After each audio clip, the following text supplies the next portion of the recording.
Hi everyone. My name's Jocelyn, and I run what is almost an 18-year-old shop on Etsy called Art by Jocelyn. Now, I didn't begin with print on demand, but in about the year 2014, after leaving my shop for a few years, I decided to explore the whole print on demand world because I'm an artist, but I don't have my paintings printed. I was beginning to look at designing using my photographs and digital effects and just a lot of experimentation, but the basis of my designs generally begin with one of my photographs that I've shot. So I do a lot of botanical stuff, things with textures. I overlay. I do all kinds of manual handwork. So none of my designs are auto-generated. Um, and we all know what that means these days. So no, none of them are, and they never will be, because I really am hands-on physical artist. I don't want to generate automated things.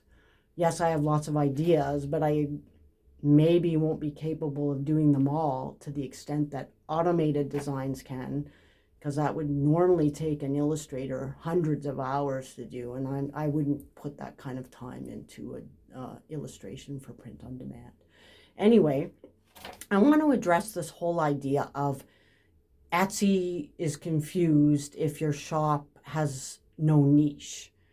I don't agree with that. So I did a lot of research recently, and I also know from a couple people that research how Etsy's search algorithms work as much as we can. Nobody can know for sure, but basically, I don't have a shop that does, uh, pug loving nurses that work at night only in the ER type of niching down type of thing. I'm just using that as a funny example, but you get what I mean. Like people that do everything for dog moms, or like ER nurses, or to me, that is more something if you want to do a standalone website, because basically Etsy is not confused by your listings.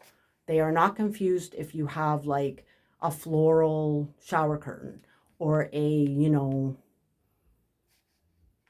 southwestern pattern table runner, or like blending lines, abstract prints and patterns, whatever.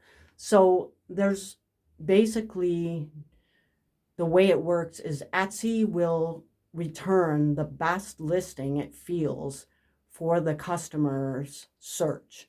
And it doesn't care that your shop is a niche or not. It like a very narrow niche. Etsy does not rank by that. They do not get confused. I've got some information here. I have to read it, but it basically, Etsy's algorithm evaluates listings individually. When buyers search for specific terms like teacher gift or funny cat mug, Etsy will match the search to your specific listing item, titles, tags, and attributes, um, not the overall theme of your shop. So the way Etsy search works, it does not care that you have some specific niche. That would be more an aesthetic thing. So like a customer generally finds you through, unless you're sharing your links places and really marketing yourself, then you may want to lean towards a niche because you're going to use that in your marketing. But if you don't depend entirely on bringing your own audience, which I don't, I really take advantage of the fact that Etsy has a huge audience and they have a search engine. So like that, for me as an artist, I want that, because I'm not trying to just focus on one audience or one buyer. And my results in Etsy show me that. They show me keywords coming up, traffic for several different types of products and several different types of designs and colors and very specific searches, but they vary, which is considered a good thing because you're bringing a lot of different buyers to your shop that way. And use the store categories to divide things, like type of product, bathroom, living room, pillows, whatever. But I sell a lot of home decor. I sell a lot of apparel. I also sell digital downloads, but I basically have those in there, and they did very well several years ago. I have them in there to pay fees. I'm hoping to pay some fees, but it doesn't work anymore, really. There's too much choice out there in digital, and anyone can generate anything they want, like brick texture. Anyone can generate that, really. Not a huge file like I can create by shooting bricks with my DSLR camera, but I mean, people can get what they need. So basically, this whole idea of niching down, unless you have very conflicting things like a very highly religious subject matter with, like, raunchy, risque, pinup, you wouldn't combine things like that, especially if you're working with children's items and stuff. But basically, as long as your shop has a very cohesive, if somebody does go to your shop homepage, for instance, and I'm sure some customers do, I do it sometimes on people's shops, then if they see a very uncohesive, page, it may detract them. They may leave, but I don't know if they would. I mean, it depends how they're searching or what they're searching for. If they're just being curious, I don't know. But it is good to have that your imagery that you're using, especially your first image, and that you have an aesthetic consistency through your shop. So basically, my shop doesn't have some narrow niche, but I do have a very consistent theme in my shop, which is an aesthetically pleasing artistic designs, unique, created mainly from nature.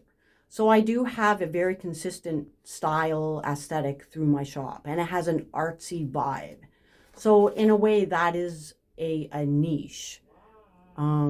So my husband's calling me for lunch. He cooks. He does all the cooking.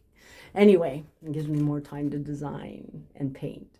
But anyway, I'm just here to tell you, don't feel that because you do several different types of designs and you offer a lot of different products, do not feel that that's not right on Etsy, that Etsy will not know how to return your listings in a search. Yes, they do, because the listings are individually rated.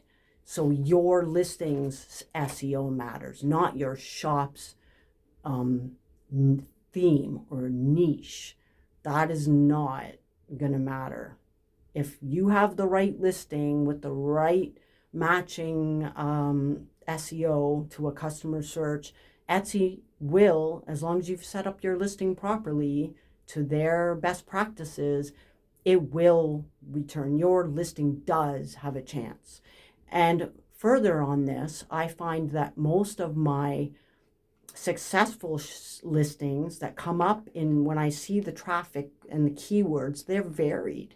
They're very varied, but I do notice that most of the listings that are clicked on and looked at have previous sales and reviews.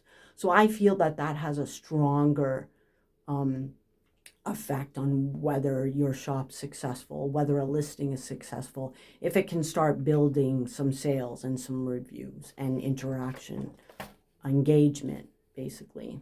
So it starts with you first list it, it starts to get attention, people click on it, they might favorite it, then it has a sale, then it has a review. That has a much more important future effect on whether that listing is going to be successful. Not that you fell into the 5'5", blonde mom that walks her dog in the morning and it's a blonde dog, and like you don't need to niche down like that. That's a fallacy. I mean, I'm pretty sure it is now, and I know it is. So anyway, that's all I wanted to say.